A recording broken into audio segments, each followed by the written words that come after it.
Chapter 38, After School. I hear we're driving you home today. It was Miranda in 8th period. She had just sat down at the desk right behind me. I had forgotten that Mom had called Miranda's mother the night before to ask if she could drive me home from school. You don't have to, I answered instinctively, casually. My mom can pick me up. I thought she had to pick up Augie or something.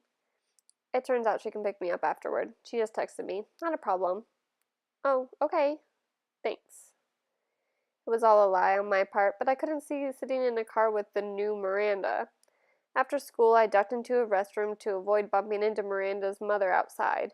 Half an hour later, I walked out of the school, ran the 3 blocks to the bus stop, hopped on the M86 to Central Park West, and took the subway home. Hey there, sweetie, Mom said the moment I stepped through the front door. How was your first day? I was starting to wonder where you guys were. We stopped for pizza. Incredible how easily a lie can slip through your lips. Is Miranda not with you? She seemed surprised that Miranda wasn't right behind me. She went straight home. We have lots of homework. On your first day? Yes, on her first day, I yelled, which completely surprised Mom. But before she could say anything, I said, School was fine. It's really big, though. The kids seem nice. I wanted to give her enough information so she wouldn't feel the need to ask me more. How was Augie's first day of school? Mom hesitated, her eyebrows still high up on her forehead from when I snapped at her a second earlier. Okay, she said slowly, like she was letting out a breath. What do you mean, okay? I said. Was it good or bad? He said it was good. So why do you think it wasn't good? I didn't say it wasn't good. Geez, Via, what's up with you? Just forget I asked anything at all, I answered and stormed dramatically into Augie's room and slammed the door. He was on his PlayStation and didn't even look up. I hated how zombified his video games made him. So how was school? I said, scooching Daisy over so I could sit on the bed next to him. Fine, he answered, still not looking up from his game. Augie, I'm talking to you. I pulled the PlayStation out of his hands. Hey, he said angrily. How was school? I said fine, he yelled back, grabbing the PlayStation back from me. Were people nice to you? Yes. No one was mean? He put the PlayStation down and looked up at me as if I had just asked the dumbest question in the world. Why would people be mean? He said. It was the first time in his life that I heard him be sarcastic like that. I didn't think he had it in him. Chapter 39, The Padawan Bites the Dust. I'm not sure at what point that night Augie had cut off his Padawan braid or why that made me really mad.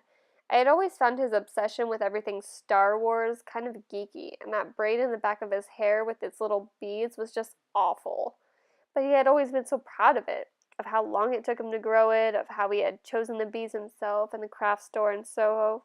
Christopher, his best friend, used to play with the lightsabers and Star Wars stuff whenever they got together, and they had both started growing their braids at the same time. When August cut his braid off that night, without any explanation, without telling me beforehand, which was surprising, or even calling Christopher, I was just so upset. I can't even explain it. I've seen Augie brushing his hair in the bathroom mirror. He meticulously tries to get every hair in place. He tilts his head to look at himself from different angles, like there's some magic perspective inside the mirror that could change the dimensions of his face. Mom knocked on the door after dinner. She looked drained, and I realized that between me and Augie, today had been a tough day for her too. So you want to tell me what's up? She asked nicely, softly. Not now, okay? I answered. I was reading. I was tired. Maybe later I'd be up to telling her about Miranda, but not now. I'll check in before you go to bed, she said, and then she came over and kissed me on the top of my head. Can Daisy sleep with me tonight? Sure, I'll bring her in later. Don't forget to come back, I said as she left. I promise. But she didn't come back that night. Dad did. He told me Augie had had a bad first day and Mom was helping him through it.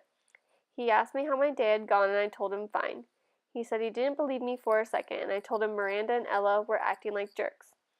I didn't mention how I took the subway home by myself, though. He said nothing tests friendships like high school and then proceeded to poke fun at the fact that I was reading War and Peace. Not real fun, of course, since I'd heard him brag to people that he had a 15-year-old who was reading Tolstoy. But he liked to rib me about where I was in the book, in a war part or in a peace part, and if there was anything in there about Napoleon's days as a hip hop dancer.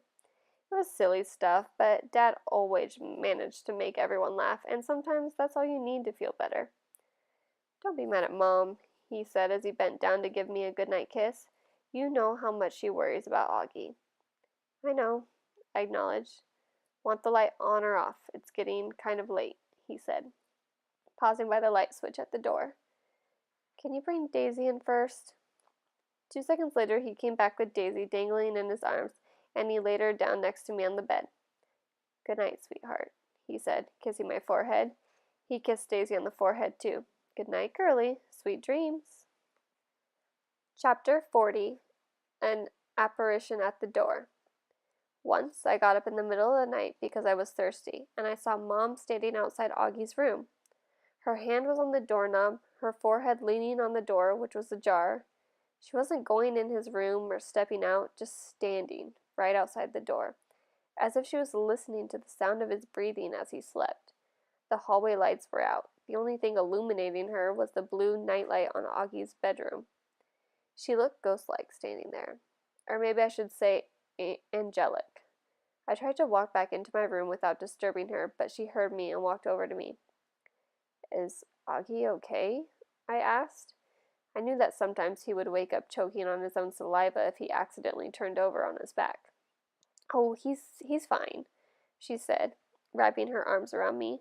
She walked me back into my room, pulled the covers over me, and kissed me good night. She never explained what she was doing outside his door, and I never asked. I wonder how many nights she stood outside his door. And I wonder if she's ever stood outside my door like that.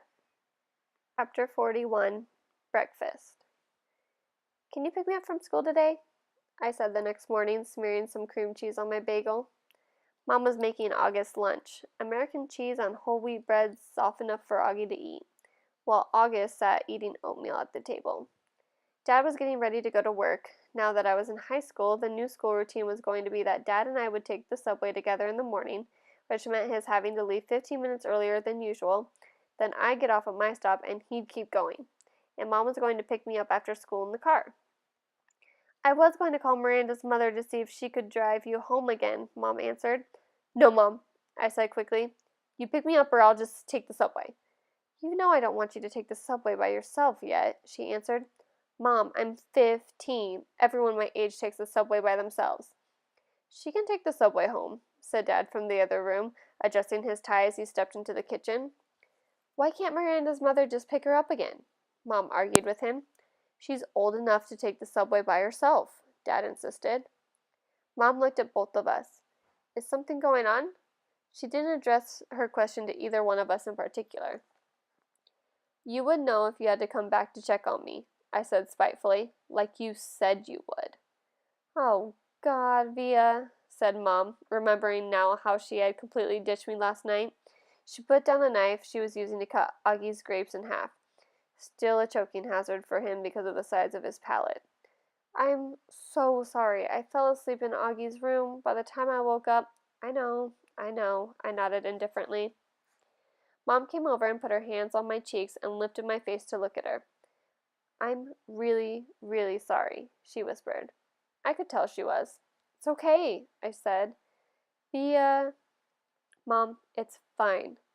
This time I meant it. She looked so genuinely sorry I just wanted to let her off the hook. She kissed and hugged me, then returned to the grapes. So is something going on with Miranda? She asked. Just that she's acting like a complete jerk, I said. Miranda's not a jerk, Augie quickly chimed in. She can be, I yelled. Believe me. Okay then, I'll pick you up, no problem, Mom said, decisively sweeping the half grapes into his snack bag with the side of the knife. That was the plan all along anyway. I'll pick Augie up from school in the car and then we'll pick you up. We'll probably get there about 3:45. No, I said firmly before she'd even finish. Isabel, she can take the subway, Dad said impatiently. She's a big girl now. She's reading War and Peace for crying out loud. What does War and Peace have to do with anything? Answered Mom, clearly annoyed. It means you don't have to pick her up in the car like she's a little girl, he said sternly. Via, are you ready? Get your bag and let's go. I'm ready, I said, pulling my bag. Bye, Mom. Bye, Augie. I kissed them both quickly and headed toward the door. Do you even have a Metro card? Mom said after me. Of course she has a Metro card, answered Dad, fully exasperated. Yeesh, Mama, stop worrying so much. Bye, he said, kissing her on the cheek. Bye, big boy, he said to August, kissing him on the top of his head. I'm proud of you. Have a good day. Bye, Daddy, you too. Dad and I jogged down the stoop stairs and headed down the block. Call me after school before you get on the subway, Mom yelled at me from the window.